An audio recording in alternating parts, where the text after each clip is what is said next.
What's up? What's happening? Got that thing fired up from the very famous Lil Jon and the East Side Boys. Do you know the Muffin Man who lives on Drury Lane? I got an update on your account too, but I'll talk to you about it later. Anyways, what's happening? We live, we live, we live. We streaming from all social medias. Facebook in the house, YouTube in the house, TikTok, Twitter, Twitch, and YouTube. I'm sorry, Instagram. Thank y'all for coming on. What's happening? What's up? Um, Comment where y'all from. Let's see where y'all checking in from. We got a decent lesson today. I can't stay on too much longer. I have to meet with somebody here in the next 30, 45 minutes or something. I'm not sure. But yeah. Yeah, what's going on?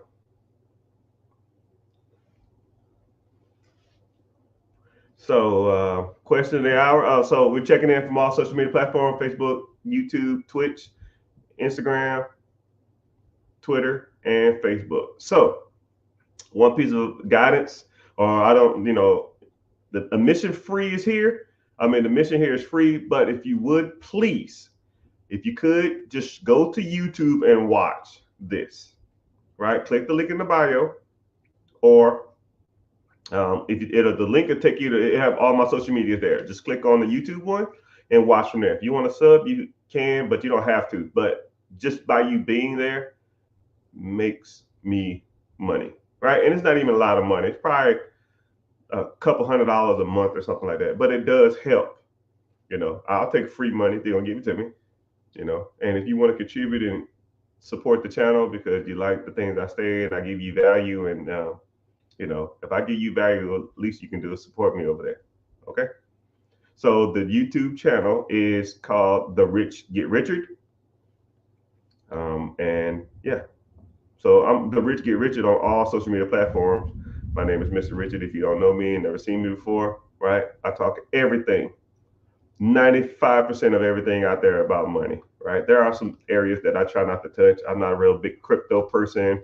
I don't do IULs. I really don't do insurance policies, but I will break down insurance policy. If you ever wanted to talk about them, I can break them down as the average person and how they should go about them.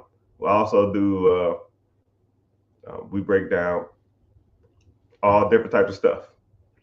And yeah, so the question of the day, the subject of the day, because I always think about this before I get on, and then I'll get to whatever questions y'all got, because I like people to like start coming in here slowly but surely. The question of the day or question of the hour is, what should you do if you have $5,000 or $10,000 to invest? Okay, I get DM'd that or that question asked comically 10 times a day, easily.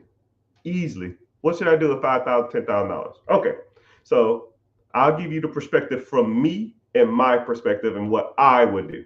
Okay, because $10,000 is a good start, but it's really not a lot of money. So I'm gonna have, first of all, I'm gonna kind of educate you on your mindset when it comes to that $5,000 or $10,000, and then I'm gonna educate you on what you should do with it. Okay, so let's go ahead and let's go ahead and get started. So you got $5,000, $10,000, but I'll just make this $10,000 just to make this a little easier, right? If you only got 5 or you got 10, I'll just use that.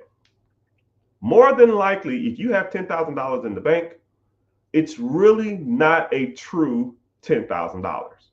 Generally, when people have $10,000 in the bank, it's a cultivation or a collection of their other monies, right? If you have $10,000 in the bank, more likely it's your like glorified savings. It's more than likely the money you use on a daily basis. And what you've done is you've not spent more money than you've earned for a significant amount of time.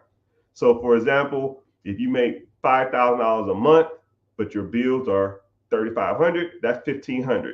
Month one. Month two, $1,500. So that's $3,000. Month four, you might go to a concert or something, so you only saved $1,000 that month. So you just been doing that for 5, 6, 7 months, and the money you use to live off of is in the $10,000. So what I want you to truly understand is that you need to have not just $10,000 in like a Rotary account or the primary checking, right? Is it that kind of money, or is it like I have a savings account, or I have a high yield savings account with $10,000 on it, plus I have the money that I have in my checking account that I use for daily expenses? Ask yourself that first, because a lot of times when people say, "Yo, man, I got $10,000 invest," you really don't got $10,000 invest. You are rotating $10,000 for your daily expenses. So in theory, if you didn't get paid next month, or you didn't get paid on you got paid on one of those weird days, and all your bills come out on the first, your account will be down to $5,000. You need to understand that when people say, I have this amount of money to invest, do you really have that kind of money to invest, or you just have a rotation of money that comes in and out? And at any given time, you might got $5,000, but on the high end, you have $10,000, right? So when you say, hey man, I got $10,000 invest, right? I don't want you to be like, well, let me pay this bill first, and let me take this out first, and not let me pay this now, and then I have like about 8,005. Like, no. A true. I have $10,000 in an account that almost doesn't get counted for anything, right? So that's what you need to understand whenever you're talking about investing. And when you say that, if you came to me and said, yo, I got XYZ to invest, cool. Do you really have that amount of money to invest, or you just have a rotation of money in and out? Okay.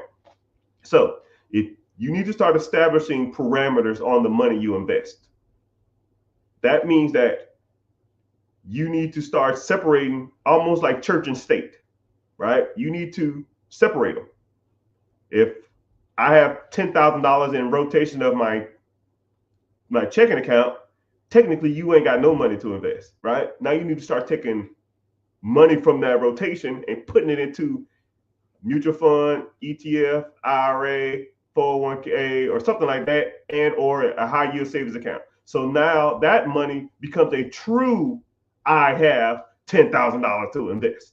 Because a lot of people don't look at it like that. A lot of people look at it as, I got $10,000 to invest. No, you got $10,000 of rotation money, right? But if you had true, like if you came to me and said, yo, Mr. Rich, how much money you got to invest? I say, boom, I know to the damn near thousands of dollars how much money I have.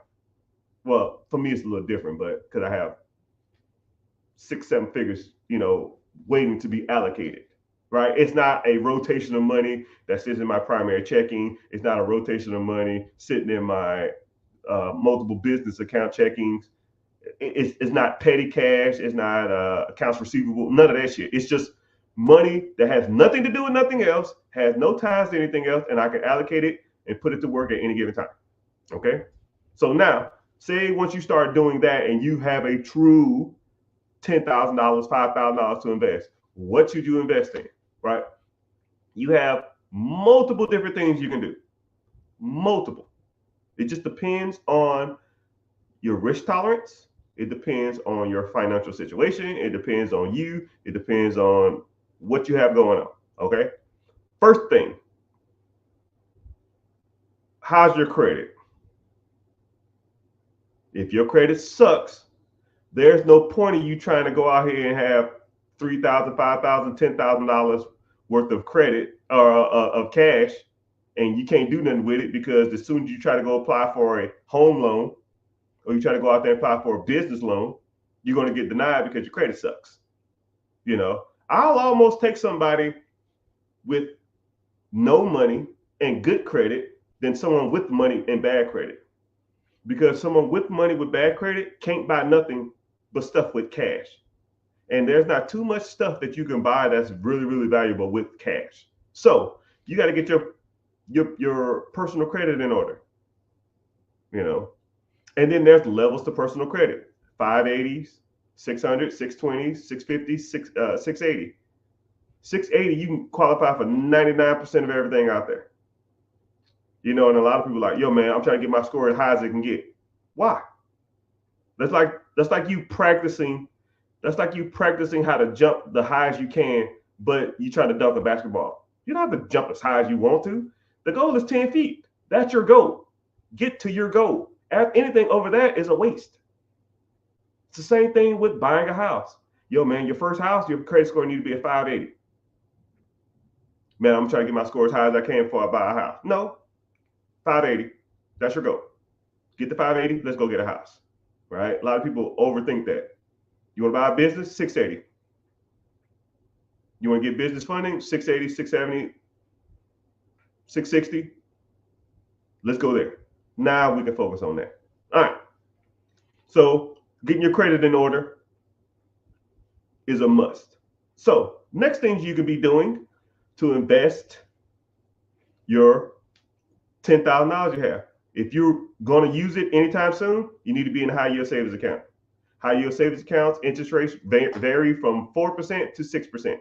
You know, you leave it in a primary checking account or some shit like that, it ain't going to make sugar shit. We know that, you know that, I know that.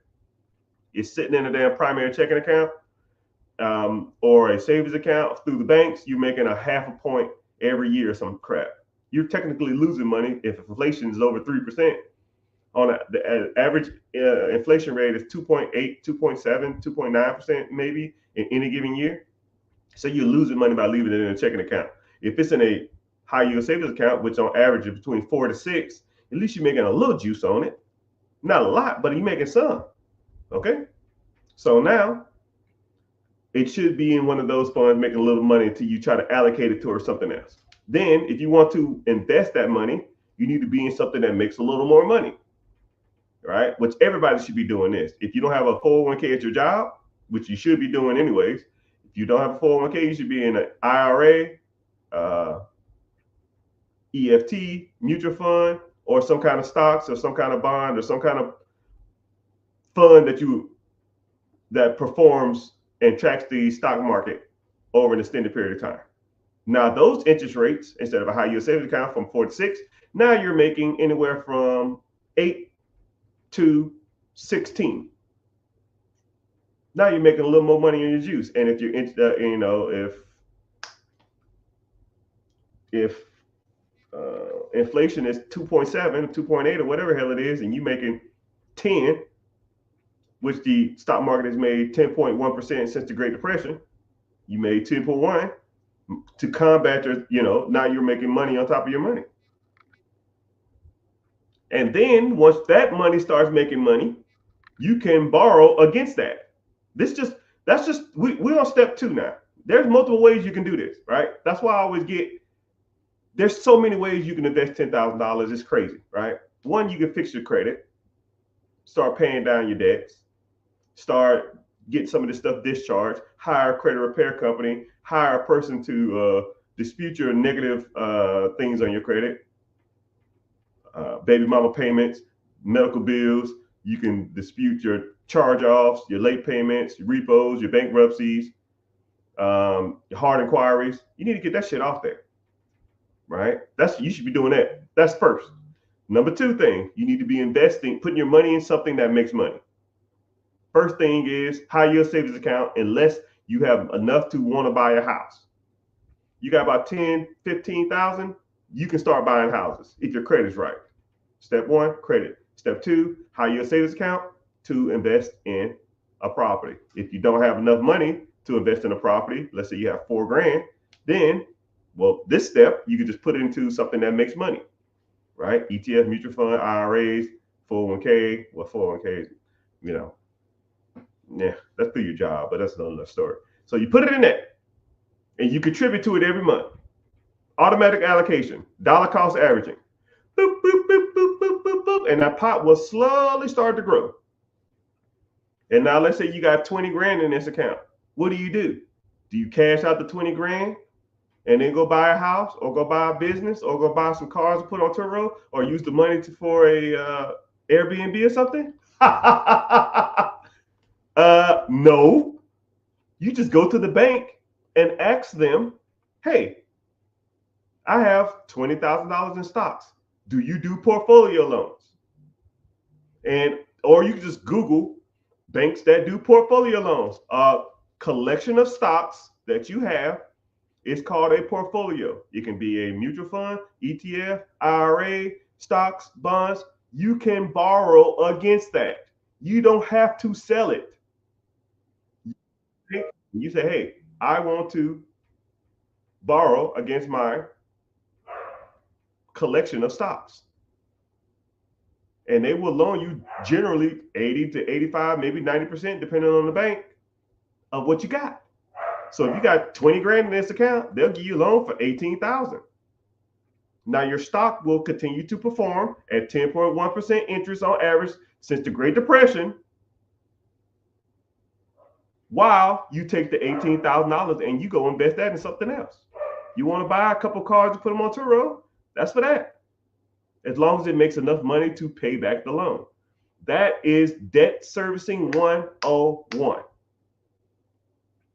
101 debt servicing. Debt servicing is when you buy something using debt. The debt will be covered or paid by whatever you buy.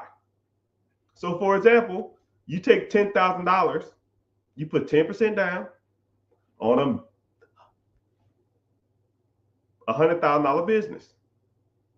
Let's say the business is bringing in $50,000 a year. You borrow $90,000, the business is bringing in $50,000. The $50,000 is going to come in. Your payment to the government is going to be about $10,000 a year. You making 50. So you take 50 of the money you're earning from the business, you pay back the loan, you're servicing the debt, and now you have the $10,000 you put into it, you pay yourself back. You take all your money out of the deal.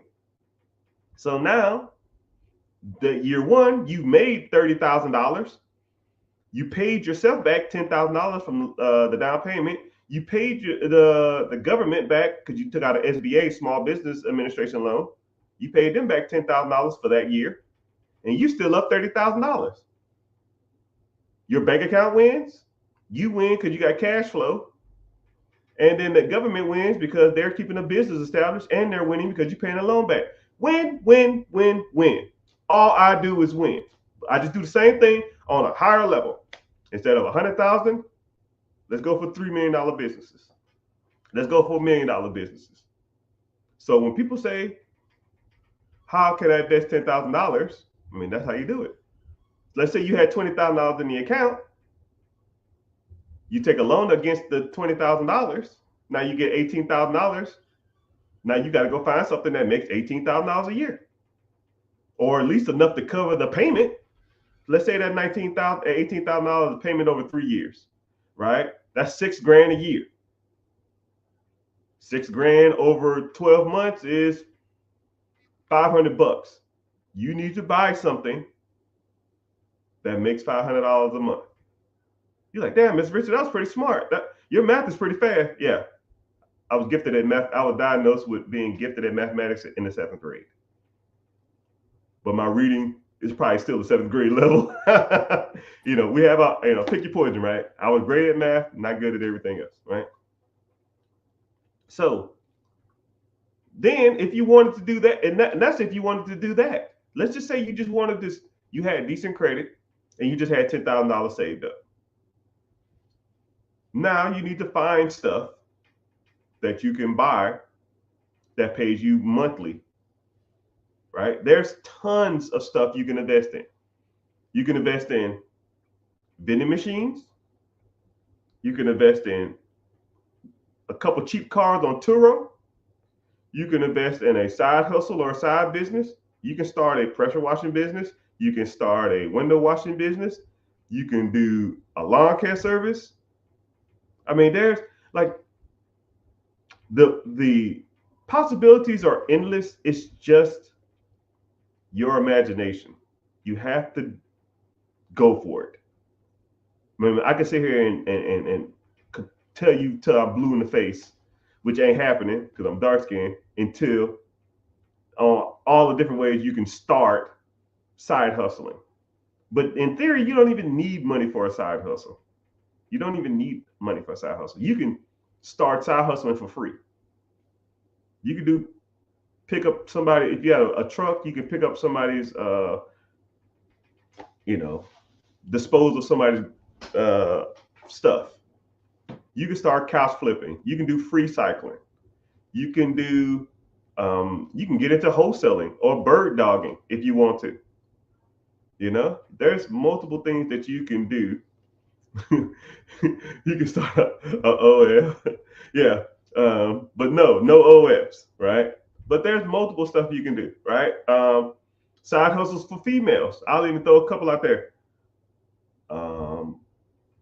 Rover.com. You can babysit people's dogs. Wow.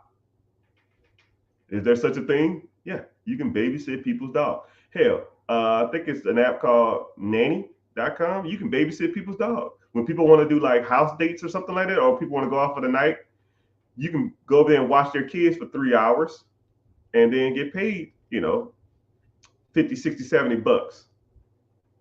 20, 30, $20 an hour to sit and watch somebody's kids for 3 hours because they want to go out on dinner dates and stuff like that. The Rover thing, I didn't realize how many people, every time I started talking about Rover, because I had a client who owned a doggy daycare who added Rover to their services, which damn near doubled their revenue. Instead of, they had a doggy grooming business, and instead of just grooming dogs, they would babysit people's dogs, and people would drop off their dogs and have them get groomed at the same time as they was watching them. They just they already had the space for it. They just never utilized it. So I said, why don't y'all just start taking care of dogs? It's like, oh yeah, that's a pretty good idea. Get 2 people, 3 people to sit in the back, pay them $15 an hour. That's $45 an hour.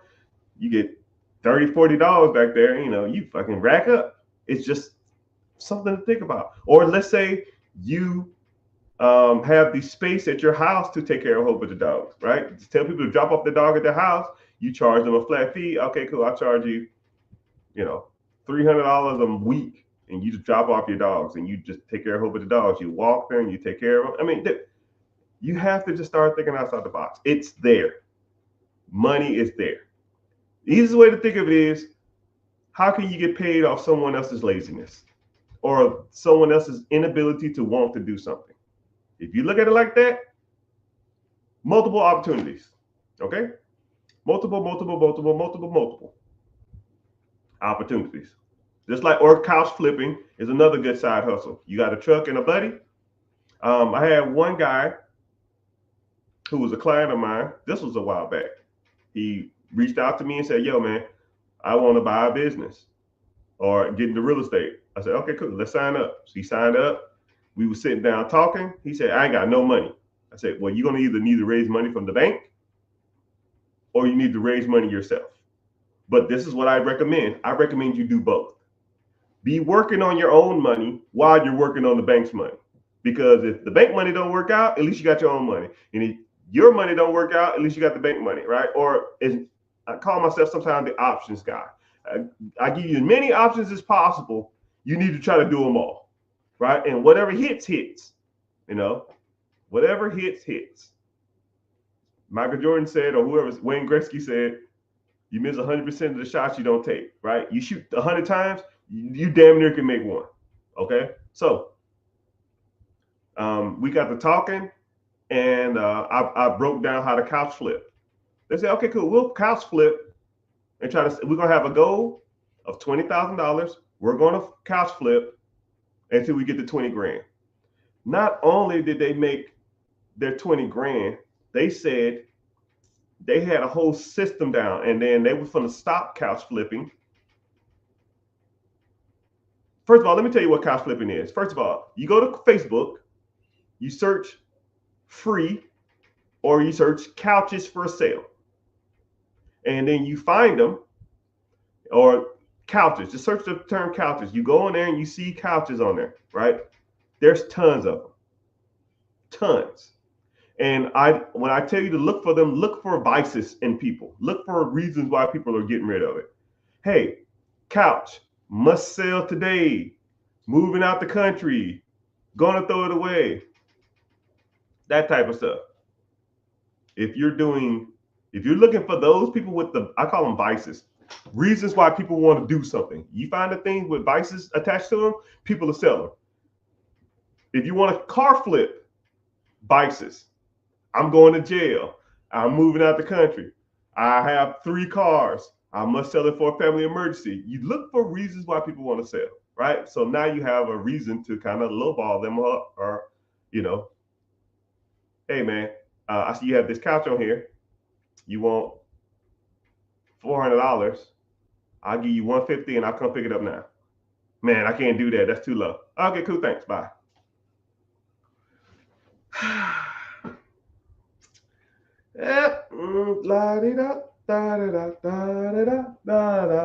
An hour later, can you do 175? Yeah, I'm on the way. Take it, clean it up, take a picture of it right then and there. Take a picture of it right then and there. Put it right back on Facebook. $500. We'll deliver small fee. People will call you. Oh man, that's a nice couch. Cool. It's $500. I can deliver it for $550. Can you do it for $450? I do it for $500. Deal. I'll deliver it. How much you just made? $275 from taking one couch from someone else's house to someone else's? Come on, dog. Come on, man. $275 to take a couch from one person's house to another, or $325? Hold on, let me see the math. $325? Yeah. $325,000 from taking a couch from someone else's house to their house? These guys was making so much money, they said, you know what, Mr. Rich? We don't even want to buy a business now. We just want to expand what we have now. I said, okay, cool. This is what you do.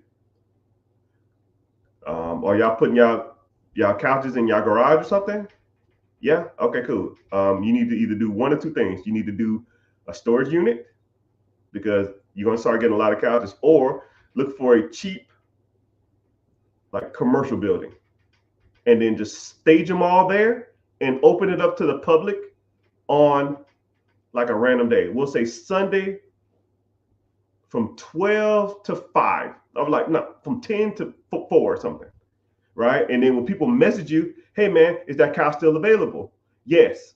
If you want to look at it in person, just come to our warehouse on Sunday. So now you don't even have to go to people's house anymore. You're just picking them up for free, or for pennies on the dollar, taking them to your little storage building, and people are coming to you now and looking at the couches. And if they want to take them there, that's fine. And if you want them to deliver, you just say, hey, you can buy it now. I'll put it on hold. I'll deliver it to you first thing tomorrow. Now you have a whole different operation going on. And it's just a different way of thinking about stuff. I mean, a lot of this stuff is really not hard. It's just you have to just want to do it. You have to start thinking outside the box. You have to try to think of ways that people are making money out here that you've never really thought of, you know? So, yeah. But moral of the story, people, there's multiple ways you can invest $10,000, right? I gave you ways you can invest with no money. I gave you ways you can invest to put into high yield savings account and start investing into mutual fund, ETFs, stocks, or something like that. And then I even started saying working on your personal credit. And then I started saying, even look for assets that you can buy with the $10,000, right? You can find some businesses for $10,000 down. You can find real estate with $10,000 down. Easily. I mean, there's properties all over the nation that you can buy $50,000, $60,000, $70,000, $80,000 that will owner finance for your $10,000. And the price difference between the money you invested or the money you pay them monthly and to how much you get in rent will be astronomical. Some of these profit margins are $600, $700, $800, $1,000, $1,200, $1,400 a month. If you bought a property for $10,000 down, your payment to the owner is $600. And let's say you rent it out for $1,600. That's $1,000 a month. Meaning, in a year's time, that's $12,000. You made all your money back in 10 months. So in month 10, what do? Do you take your profit and go to the club, put it down on a Hellcat? Do you go on a vacay? You go get the latest Jordans? Shit, no. You go buy another house and go buy another and another and another. And then one day you look up and you got 10. Then one day you look up, then you have 20. Another day you look up, you got 50.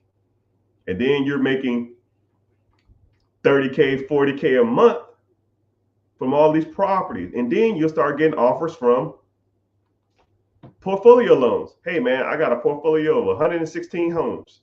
Old man want to retire. Cool. You want to pay capital gains tax? Nope. Deal. Here's my down payment. I'll pay you directly for the next 10 years. But there's ways to do it, man. Okay. So, hope y'all found value in that.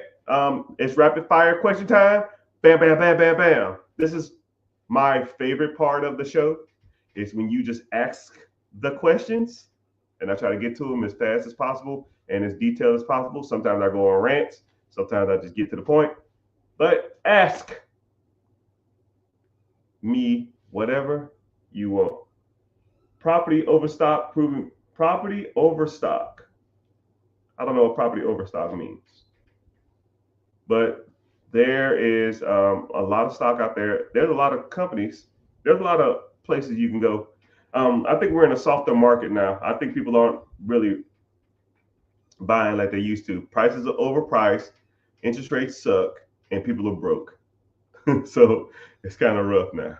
So yeah, but you still can find deals. You can find tons of deals out there. All right, so let me get to this. I'm looking at businesses all day long. Yeah, sir or ma'am, you can look for businesses all day long, but I'm gonna tell you something. I will get people that will sign up for my coaching program or my mentorship or my one-on-one, and they'll have a kind of a grasp or a grip on how to find businesses. Businesses aren't hard to find. Evaluating them properly is where you run into the difficulty part. I get emailed 30 businesses a day. I get emailed 100 pieces of property a day. I come across deals all day long. Do you know how to properly evaluate? Do you know what to look for when you're buying a business? Do you know what goes into the proper deal structure? If you don't have that down, then you're kind of focusing on the wrong thing. It's like I've been like I get on Tinder. Like so, say if you get on Tinder and you're just swiping right, left, and you're just looking at the person, right? If you're just looking at the person physically, there's more to relationships than just a physical attribute. There's more to a business. There's more to real estate than just the physical attributes. You need to learn what goes into a relationship. And a lot of people look at relationships wrong. A lot of people look at real estate wrong. A lot of people look at businesses wrong. You're looking for the beauty part of it a lot of times. You're not looking at the substance, what's going to get you through the hard times. And once you start understanding, like once I start breaking down and evaluating businesses, you'll start looking at businesses totally different. A lot of people say, yo, man, I found a ton of businesses I like. Let's look at these 10. Okay, cool. Do you know how to evaluate a business? Nope, cool. Let's talk about that for the next, I don't know, half an hour. Half an hour later, they're like, okay, pull the same ones you just had up. They pull them up. Yo, man, these all suck. Yes, thank you. That's why I said as soon as I saw these, do you not evaluate businesses, right? Because people don't know how to do it. So someone said, how do you get started? I have a free webinar that breaks down investing, credit, how to evaluate businesses, how to find businesses, how to find real estate, different type of loan programs out there, different types of lending packages, different types of funding packages. If you're interested in any of that stuff, just click the link in the bio. It'll take you to a class called Be Your Own Boss. If you see the Be Your Own Boss, sign up. It takes a comically less than 15 seconds to sign up, and we'll go from there. Right? And I don't sell your information. You won't get spam calls. You won't get all this other kind of crap that you get with all these other guys. You just get access to a webinar with me there, and we talk and we learn. About as simple as gets. You tell it, brother, hey man, I'm trying, man. I'm trying.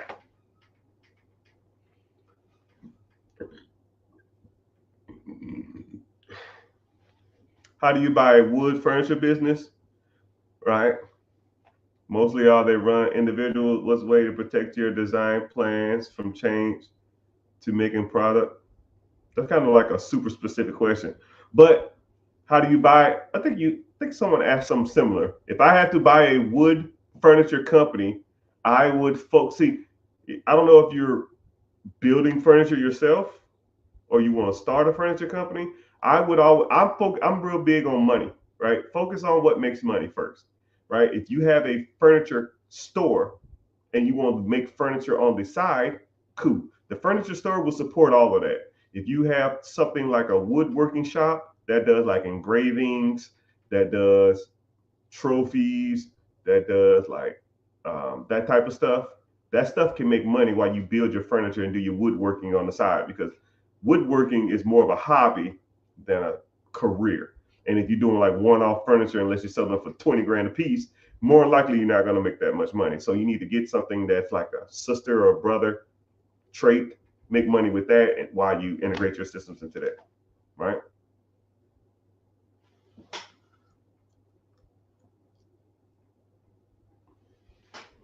Martin, how many people's lives have you changed?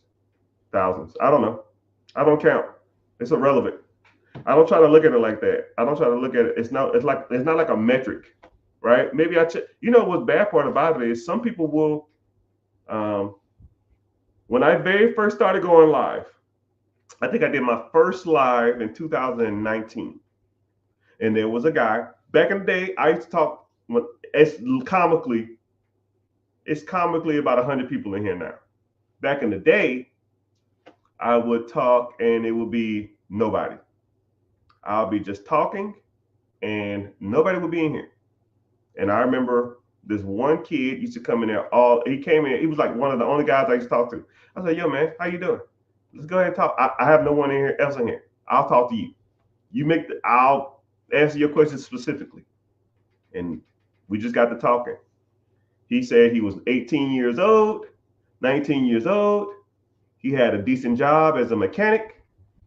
He didn't have a lot of savings and his credit was okay. What should he do? And I broke down how to start investing in the stock market. I said, "You got a 401k at your job?" "Nope." "Cool. How much can you afford every month?" I think he said something like $400 or something. I said, "So $200 every paycheck, and you'll be comfortable. You won't, because if you start this, I don't want you to damn quit on me, right? We do this for life." He said, "Okay, cool." Boom. I showed him exactly how to do it. Go to these apps, go to these portfolios, try to do these right here. I'll give you I'll tell you how much they make or what their interest rate, and you kind of pick from there. I can't really tell you what to do without being a financial advisor, but I'll tell you exactly where you need to be at. He said, "Okay, cool." He did that shit.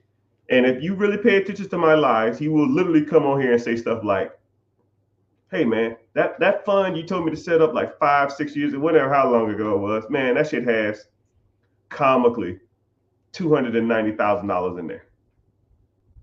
And I did the math on it. I'll be worth something in the range of $8 million by the time I'm 60. And I said, "Oh, shit, cool, man, thanks." Right? Not a dime. I did that shit for free because I had no one to talk to. And stuff like that, I did it all the time. One other person, when I was in the military, this was 2016. I was talking to money about somebody, or I was talking to somebody, and this one younger girl, she was like I think she was 22 at the time. She said, "Oh yeah, my dad died. He left me a car and $150,000. What should I do?" I said, "Shit, we finna get to work." So we set up multiple different portfolios. We set up all kind of stuff. This was in 2016. I talked to her recently in 2000 and the end of 2023. Um, that account had almost $800,000 in it. Comically, it was a lot. It was a lot. That the market did so well during that tenure. I mean, it was nuts, man. I was like, jeez. And she was contributing to it every month. She had like 150, and she was putting in like $2,000 a month into it or something like that. I don't remember what it was. And she's probably, when I last time I talked to her, she was close to about 30. She was 30 with $800,000 in an account that was doing about 14% juice. No,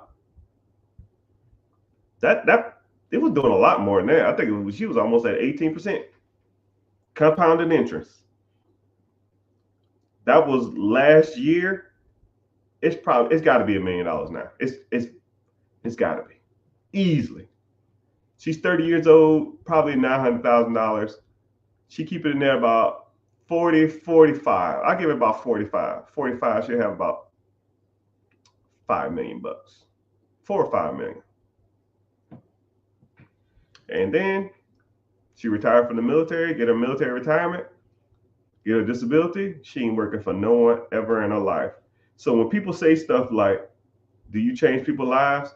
I mean, I taught a 22-year-old kid how to be a millionaire by at 45 years old. Multi-millionaire by 45 years old. I mean, is that statistically or is that in theory changing someone's life? I'm sure it is, but you got to take the steps, man. I mean, I could tell you blue in the face. And also on the flip side, have I told somebody to do something and they didn't do it and they come back to me years later and say, I mean, I wish I would have did it? Yeah. One of my good friends, 2009.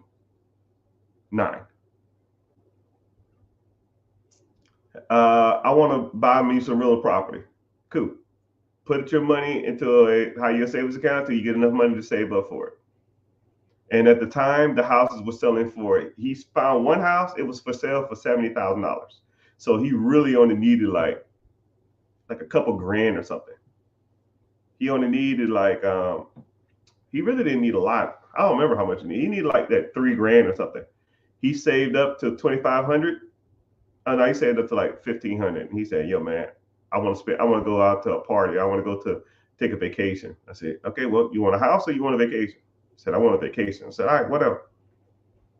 Last year, he texted me or messaged me talking about, yo, man, I'm ready to start investing in real estate. I said, motherfucker, that was 14 years ago, 13 years ago. He said, yeah, I'm ready now. I said, question, the house you was from the buy, you ever looked it up? He said, yep. I said, what is it worth now? He said, 225. I said, so if you'd have bought it for 70 and you worth 225 now, how much you'd have been up? He said, I don't even like to think about it. I said, yeah, it'd be like that. But it is what it is. People don't listen. People do what they want to do. You can lead the horse to water, right? You can't make them drink it. You got to put in the work. You got to do what you need, what needs to be done. One more quick question. Should I create an LLC or entity, or should I buy a job replacing business? I want out of my job. Okay. That's kind of like a weird question. It's not a real question. Okay. You're asking like questions that's almost irrelevant to the next question. You don't need an LLC to buy an existing business. So if you want, why do you want to create an LLC? Right? If you want to create an LLC to start a business or to run your business through it, or if you want to get an LLC to go out there and get business funding, that's why you would do that. But would you want to go out but you can go buy a business without an LLC. But now if you want to use the business lines of credit to buy a business or buy real estate, then you need an LLC or LLC, S Corp, C Corp, sole proprietorship, and that shit. You need that for that. So that's a whole different thing. So if you want to buy a business, you don't need that to buy a business. If you want an LLC to go get business funding, go get business line of credit, have your own entity for like real estate purposes or to have your own business purposes, that's fine. But you don't need, one doesn't require the other. And if you do buy an existing business, more than likely you'll take over their corporate structure. So if they have an LLC, S Corp, C Corp, sole proprietorship, and you buy that one from that person, then you just take over that one, right? They'll be more likely the registered agent, and they'll probably have managers and shit like that. You take over the process when you become the registered agent of that LLC, S Corp, C Corp, and then now they'll step down or be a manager in the business if you want them as a consultant or something like that. But you don't even need them to be a consultant. You just kick their asses out, you take over the process, and you take over their LLC. It'll reset the corporate structure, but hell, who cares? Hope that answered the question. It's kind of it's almost like saying, what should I get? A cat or a giraffe? Like what? Like you can buy whatever you want, but the cat has nothing to do with the giraffe, right? You want a giraffe, you're gonna have to set up a house for a giraffe. If you want a cat, you just get a cat. Nothing, they have nothing to do with each other. That's a horrible analogy, but you get the gist. Anyways, my house will be paid off.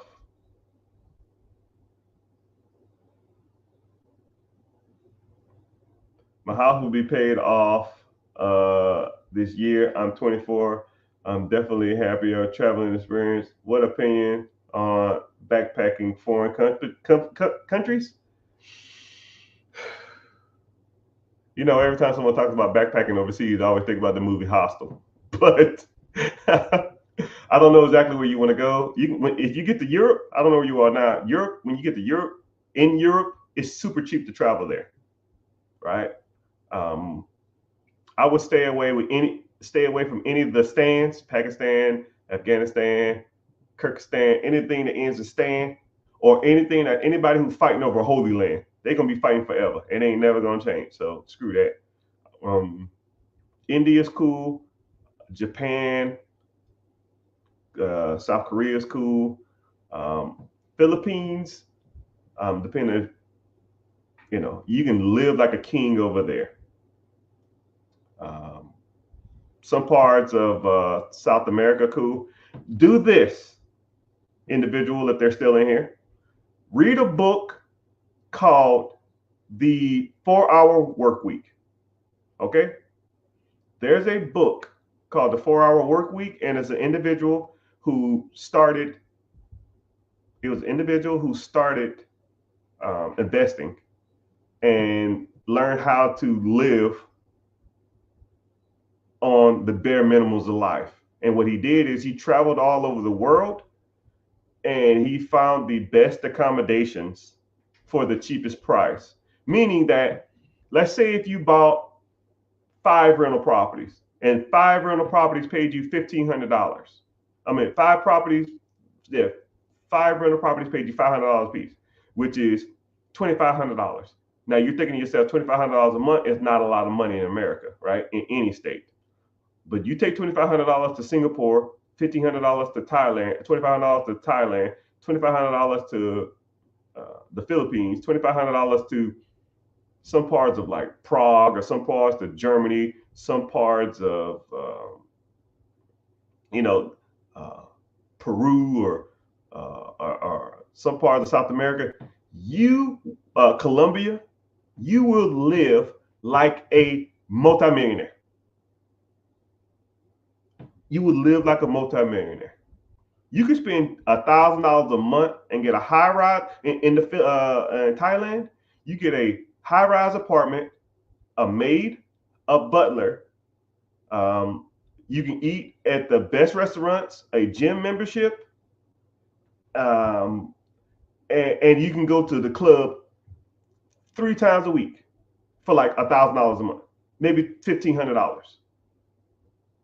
You can't even pay your HOA in a high rise in the United States with that kind of money. So, good book, 4-hour work week, and it kind of breaks down the best places you can live. It teaches you how to live off, how to start making money to start living off of it to travel. Once you start traveling, then it breaks down the best places.